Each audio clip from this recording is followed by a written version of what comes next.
The word on the street in Ohio was that history was about to be made, but they couldn't be sure till all the votes were in. Now they know. Legislation limiting the collective bargaining rights of state workers has been rejected by voters. When there's an emergency, we need to be ready. The workers wanted the measure repealed on the grounds it discriminates against their members. Ohioans believe in workers' rights, but they also believe in taxpayers' rights.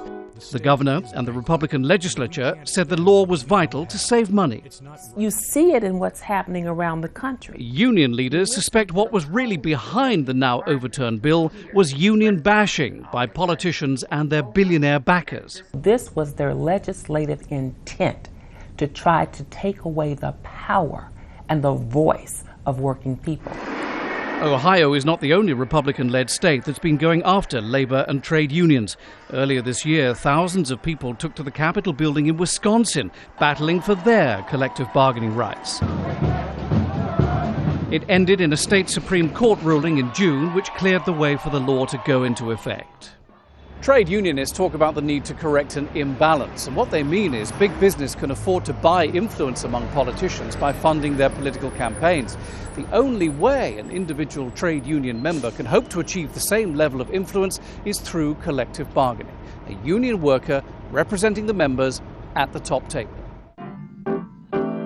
Unions were once mighty institutions in the United States. Leaders of unions like the Teamsters and the United Auto Workers were national figures. They were employees. They worked hard. Today, membership is declining, now at its lowest level in 70 years. Job losses is the main cause, say union bosses, but the desire to join up remains strong. When you respect the worker and the worker's productivity, then certainly if they are producing and you're making wages, then they should share in that production.